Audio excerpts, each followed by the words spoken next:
Sejam muito bem-vindos a mais um episódio 59 do Política que Interessa, onde depois de duas conversas com deputadas do nosso Parlamento, do PS e do PSD, voltamos ao monólogo habitual.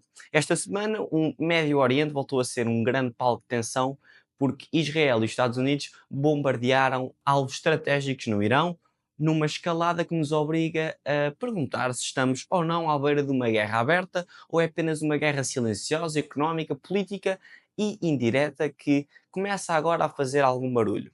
Hoje vamos falar um bocadinho de tudo, dos bastidores deste mesmo conflito, o papel das sanções como uma arma geopolítica e a sucessão no Irão e o perigo real no Estreito de Hormuz, tendo em conta o confronto de décadas entre o Teherão e Tel Aviv, que é tudo menos novo. Venham comigo. Nos últimos dias, Israel e os Estados Unidos lançaram ataques cirúrgicos contra instalações militares e nucleares no Irão. O objetivo é travar o avanço do programa nuclear iraniano e enviar uma mensagem clara ao regime. Mas há um timing aqui. O Irão atravessa dos períodos mais frágeis da sua história recente. Uma crise interna, protestos recorrentes, pressão internacional e uma sucessão política em completo aberto. Três fatores estão a minar este regime. O primeiro são as sanções consecutivas económicas bastante severas, impostas sobretudo pelos norte-americanos, que bloqueiam exportações de petróleo, o acesso ao sistema SWIFT e asfixiam assim a economia.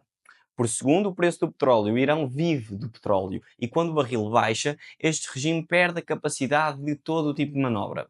Em terceiro, os custos com aliados armados, os conhecidos Hezbollah ou Hamas, os Houthis, que são grupos financiados pelo Teherão e consomem recursos no momento em que faltam bens básicos à população iraniana.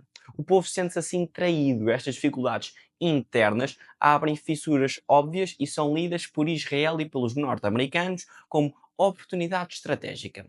Mas há ainda um quarto fator histórico. Desde 1979, após a Revolução Islâmica, que o Irão se posiciona contra o Ocidente e especificamente contra Israel, que se chama de inimigo sionista. Desde então, nunca mais houve relações diplomáticas entre estes dois países.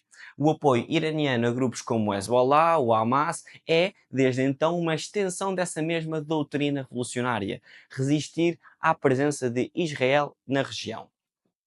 O programa nuclear do Irão não surge assim neste vazio, é uma forma de tentar garantir a sobrevivência num mundo hostil, segundo o Teherão. Mas, para Israel, representa somente uma ameaça existencial. É esta incompatibilidade absoluta que torna o conflito tão volátil. O Irão raramente entra em confronto direto. Em vez disso, trava guerras por procuração. Por exemplo, no Líbano com o Hezbollah, em Gaza com o Hamas e a Jihad Islâmica, por exemplo. No Iémen com os Houthis também. Estes grupos mantêm assim Israel sempre sob pressão constante e servem como braço armado do Irão no mundo árabe. Mas o risco aumenta quando qualquer erro de cálculo pode transformar estas guerras indiretas num conflito regional, direto e com impacto claro em países como a Jordânia, o Egito e a Arábia Saudita. Entretanto, há outro elemento importante, a sucessão. O líder supremo, Ali Khamenei, tem 86 anos e nomeou três possíveis sucessores, algo raro e que revela alguma incerteza dentro do regime. Quando ele morrer ou for afastado, pode abrir-se assim uma guerra interna entre três blocos: a Guarda Revolucionária, os clérigos mais conservadores e os políticos reformistas. Israel e os norte-americanos sabem obviamente disto e podem estar a aproveitar esta fragilidade interna para desgastar o mesmo regime teocrático sem se envolverem num conflito declarado e armado. E depois ainda temos outro ponto importante, que é o Estreito de Hormuz, uma passagem estratégica entre o Golfo Pérsico e o Mar de Omã. Por ali passam cerca de 20% do petróleo de todo o mundo e o Irão já ameaçou mesmo fechá-lo se for atacado diretamente novamente. E se acontecer, pode provocar assim um choque energético global com impacto obviamente imediato no preço dos combustíveis e nas economias mais vulneráveis. É por isso que os Estados Unidos mantêm forças navais permanentemente nesta zona. E é também por isso que China e a Índia observam este conflito com muita preocupação. O seu abastecimento energético depende totalmente desta rota e este conflito não começa mesmo agora, mas está a transformar-se consecutivamente.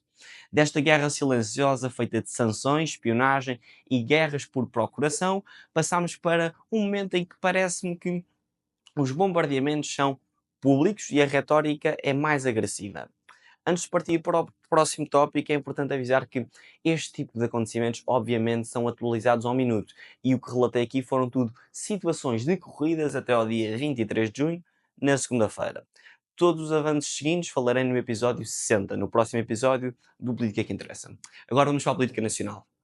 Em Portugal, o Parlamento aprovou o programa de governo depois de chumbar a moção de rejeição apresentada pelo Partido Comunista Português.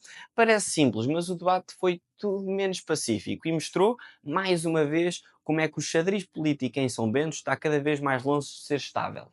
O programa passou, como já referi, mas passou por eliminação, não foi com grande entusiasmo. O Partido Socialista e o Chega votaram contra a moção de rejeição do Partido Comunista, o que significa que Luís Montenegro entra agora em funções plenas.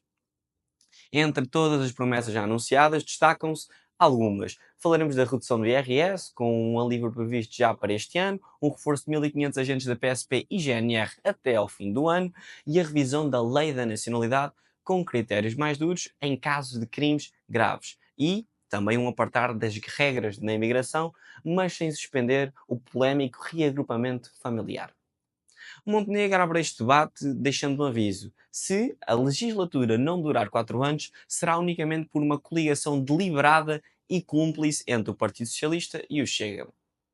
Apesar de ter sido aprovado, o programa foi alvo de fortes críticas vindas de quase todos os quadrantes. O Partido Comunista Português chamou-lhe receita neoliberal, acusando o governo de favorecer uma minoria rica à custa de um país que considera cada vez mais pobre e desigual. O LIVRE votou a favor desta moção de rejeição, criticando o programa por não estar à altura deste momento histórico e por assinar apenas como o papão da imigração. A Iniciativa Liberal disse também que o programa é tímido e vago e é apenas um remendo onde era preciso uma ruptura. O Partido Socialista prometeu uma oposição construtiva, mas firme, e avisou: não somos auxiliares do governo. E aqui vale a pena sublinhar uma coisa: apesar de não haver nenhuma coligação formal, como sabemos, começa a notar-se claramente uma geometria variável nas alianças parlamentares. O programa de governo passou, mas não inspira. É mais um documento que promete muito num curto espaço de tempo, como se todas as reformas estruturais se fizessem à pressa. Não fazem. E quando se promete que sim, que estas reformas são à pressa e são rápidas e de efeito imediatos, o mais provável é que nada mude de fundo. Esta tentativa de agregar eleitorado com soluções rápidas revela um traço antigo da política portuguesa, o vício do imediatismo, do anúncio fácil da reforma que nunca sai do PowerPoint. Um país precisa de transformações profundas, mas continua sempre preso a ciclos políticos curtos e cálculos eleitorais. Se a política continuar a ser feita para os próximos meses e não para os próximos anos, a crise não será apenas de governo, será, assim como já falei aqui no Política que Interessa, será uma crise de confiança no próprio regime. Chegamos assim ao fim de mais um episódio, o episódio número 59 do Política que Interessa. Relembrar que tem duas conversas bastante interessantes com a deputada do Partido Socialista Catarina Louro e com a Sofia Carreira, candidata do PSD à Câmara Municipal de Leiria, mas atualmente ainda é deputada pelo Partido Social Democrata. Na próxima semana voltamos a encontrar para o episódio 60. Até lá.